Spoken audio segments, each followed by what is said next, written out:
Well, let's bring in political analyst Dr Metji Makgoba to weigh in on the ANC National Executive Committee meeting this weekend. A very good afternoon to you, Dr Metji. Thank you for your time with us here on the SABC. Afternoon, and thanks for having me. So, of course, we're expecting preparations for the upcoming elections, perhaps to top the agenda on the back of what was echoed by the Secretary General in the briefing a little earlier on. Do you feel that the ruling party at this point has its work cut out as opposition parties begin to talk about making a pact amongst themselves, and how do you think it's going to impact them?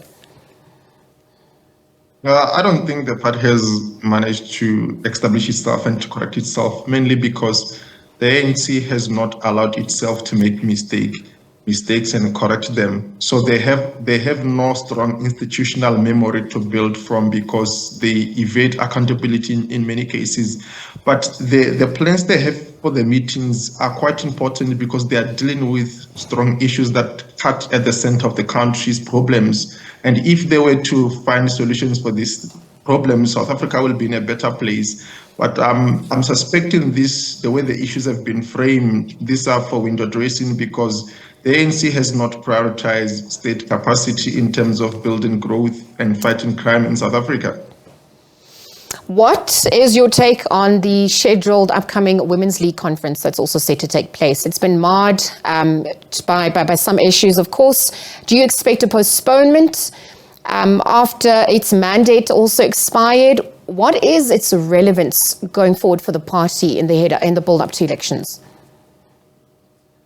I think the Women's League has always played an important role of supporting the ANC in terms of recruiting young and old women who are connected to the ANC. They remain a strong fulcrum in which they recruit people to join the ANC. The mandate is still there, that they can still support the ANC to be where it is in terms of maintaining that majority in South Africa.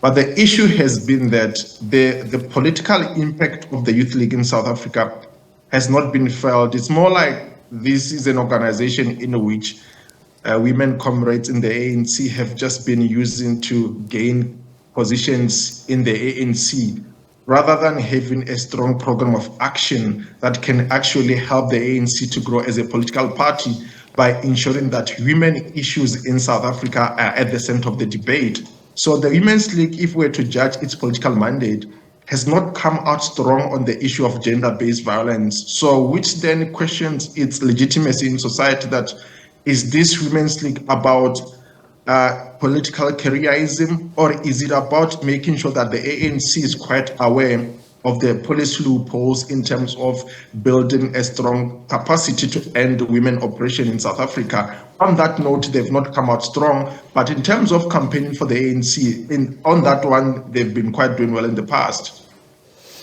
Let me ask you a twofold question on the back of what you've just echoed. I want to look at where you think the ANC has managed to make an impact.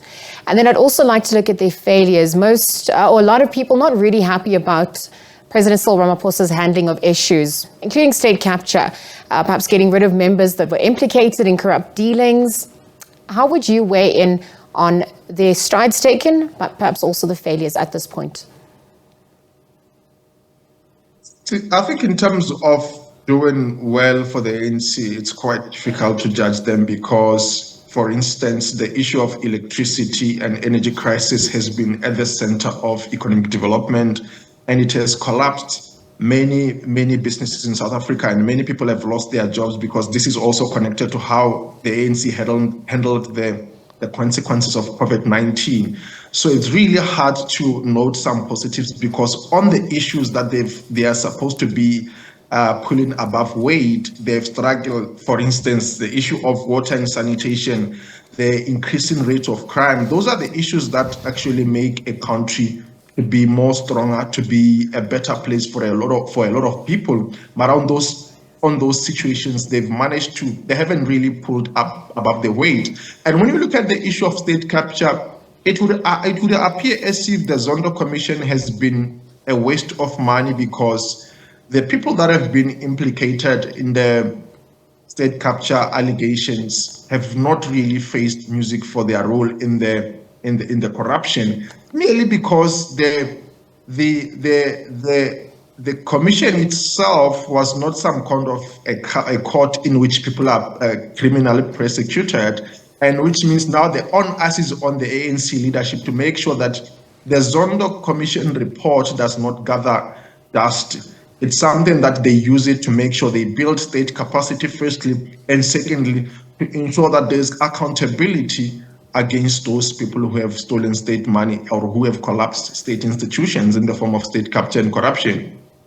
Dr. Metji, what about the geopolitical landscape? The BRICS political party dialogue that's also set to come to the fore in terms of discussions, an alignment stance as we edge closer to the BRICS summit as well. Yeah, that's quite key because I think Ramaphosa is starting to come stronger in terms of the global alliances that the country is having. So he has been arguing that the country and the continent in general has to benefit from global alliances. But on that note, I feel that he has been misunderstanding the role of Europe in Africa, because Europe has only been coming to Africa for friendship, which is laced with exploitation. And I think the president and his leadership have not really figured that out. And the biggest issue here is also the issue of Putin, whether if Putin comes here for a BRICS summit, is he supposed to be arrested? Based on paper, considering that the ANC or the government is a treaty member of the ICC, Putin must be arrested, and the ANC has not quite resolved this issue quite clearly. They've been avoiding to answer straight that since you're a member of ICC, a treaty member of the ICC, and you are abided by its rules and regulation, when Putin lands in South Africa, he must be arrested. They've avoided the issue, and I think he's going to come up with another scandal, because if he comes here and the ANC government does not act on him, the ICC will see the ANC as define it, and the DA might run to courts and say you did not, what you acted is unconstitutional. And I think if for the ANC to avoid that sort of situation, they need to take a stance. And Ramaphosa, in the recent financial summit, has quite done well in terms of placing the interest of Africa in the global stage.